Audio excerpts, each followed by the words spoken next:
Thank you, Greg, very much. You may have seen Greg go like this when he was pronouncing my name. Shachmut is not easy, but I gave him the cue. If you think house dog, you will get it. That was given to me by the father of the girl I was absolutely in love with my senior year in high school, and I'm not sure whether it was a positive or a negative sign. I'm delighted to be here and to be able to share what we've done. We certainly agree with what's been said about the notion that employer-based health care is not necessarily the most enlightened approach. However, until we get a better system, we felt that we at Safeway had to work with what we had, and what I'm going to share today is what we've done. How many of you remember simultaneous equations in junior high school algebra? How many of you remember it fondly? We have a two-part problem with healthcare in this country. We have a coverage problem and we have a cost problem. And I would suggest that conceptually we should be thinking about this as though they were simultaneous equations. Coverage is X, cost is Y. You can't solve one unless you deal with the other. And right now, and as has been said, and as I've had confirmed to me no farther away than about 3 weeks ago by an eminent healthcare economist who's consulting to the administration, there is nothing in the current healthcare bill that deals with cost containment. It's all about access, and we'll get to cost containment 5 or 10 years down the line. That's frightening. The coverage problem is pretty straightforward. We have 15% of our folks uninsured. On the cost side, healthcare costs have been going up at 2.5 times the rate of everything else in the economy for over 25 years, and nothing else in sight. Why? Because it's not a market system. There are no natural brakes to help control the costs, and we're currently spending over 17% of our national treasure on it, as was said, twice the rate of other westernized countries. Unless we do something about it, we're on our way to 25% or even higher. How do we deal with it? Our view is that there are at least 4 or 5 things we have to do. We have to get everybody in the system. If you buy my argument about simultaneous equations, you can't solve it unless you have everybody in. We have to create more personal responsibility, more consumerism, if you will.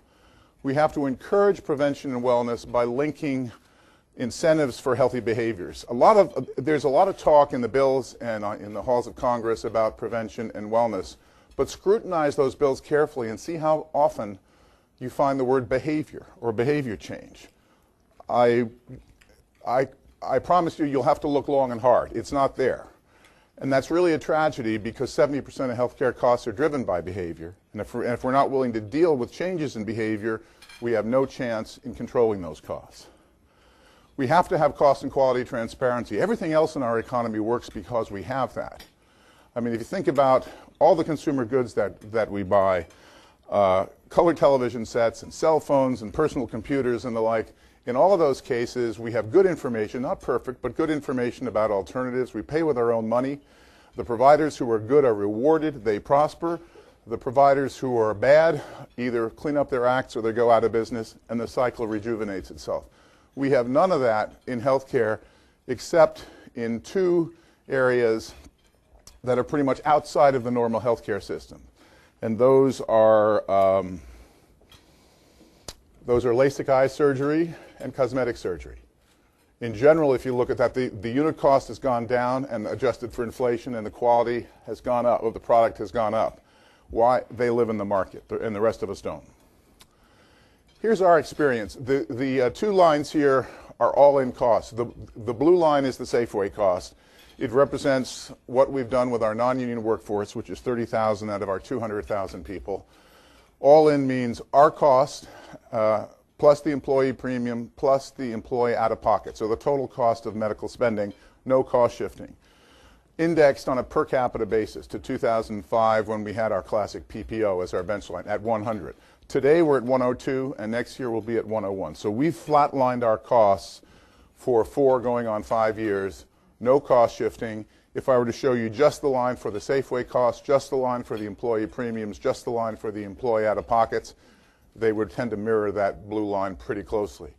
The rest of the world has gone up, according to the red line, up to an index today of around 38%, of about 138, probably up to 150 by next year. So we've opened up a pretty substantial gap. If you dollarize the value of that gap, I would tell you that between 2005 and today, we have saved more than $150 million over what we think we otherwise would have had to pay. And next year, that number will have climbed to $230 million plus. And we've shared more than half of that with our employees in the form of lower premiums than they otherwise would have gotten. So one of the reasons why our employees are generally pretty enthusiastic about this plan. There are 4 discoveries that have really driven what we've done. The first is that 70% of healthcare costs are behavior driven, and that's behavior broadly defined. That includes getting a colonoscopy when you hit 50, getting a mammogram if you're a woman and you're 40 or above, getting an annual physical and acting upon those things. 4 chronic conditions are 74% of cost. Very, very important. If you think about those first 2 things, if I'm a business person, which I am, if I know what drives costs and if I know that the costs are concentrated, I can design programs to motivate changes in behavior around those concentrations of cost to drive better behaviors and get my costs under control. And in a nutshell, that's what we've done. If you think about a grocery store, if I told you I ran a produce department that had 600 items and 400 of them contributed 3/4 of the shrink, you wouldn't be very impressed by it. And shrink, by the way, is an interesting concept. It's anything we buy that we can't resell. So it's a bunch of bananas that ends up on the shelf too long and is unsaleable. It's a can of beans that is crushed, or it's a package of razor blades that are stolen and then resold through a flea market. All those constitute shrink for us. And we used to have shrink of $1.6 trillion. We now have shrink of, $1.6 billion. I wish it were 1.6 trillion. Or I wish it were 1.6 because of the implication that would have for sales and profits. But it's 1.66 billion. It's now down to only 1 billion. So we've ripped out $600 million in shrink because it's not 400 items that constitute all those costs. It's a relatively few. And we therefore put people on the supply chain to manage those costs and to get very, very aggressive about them. We can do the same thing in healthcare. Obesity is big. I'm not the poster child here, but it's an important one. And transparency is important. Talk about behaviors.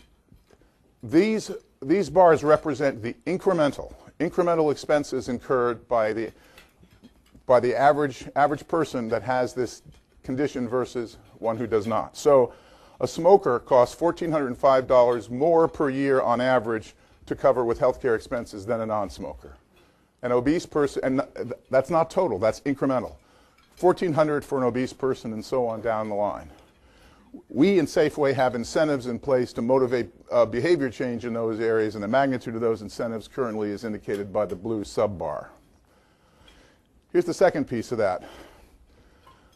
The height of these bars is the percentage of people who've been diagnosed with the condition and who do not comply with what the doctor says to do. So that says 32% of the people who have been diagnosed with coronary artery disease don't do what the doctor says. Take the reciprocal of that. That means that 68% of the people do. Well, the last time I was in school, that was a D. It's not good enough, but that's what our current system is delivering to us. We need to do better. 4 chronic conditions are 3/4 of cost, and you see them there: cardiovascular, cancer, diabetes, and overweight and obesity, based on our analysis of national healthcare data. The good news, aside from the fact that the costs are concentrated, is that these 4 are highly preventable, and if not fully preventable, highly manageable. About 80% of heart disease and stroke, it is now believed, can be prevented by weight control and good diet and and fitness. 80%. Cancer now, about 60% of cancers, it is believed, through similar techniques can be prevented, and another 30% very well managed. Diabetes is almost all type 2, so-called adult onset, which adolescents increasingly are developing.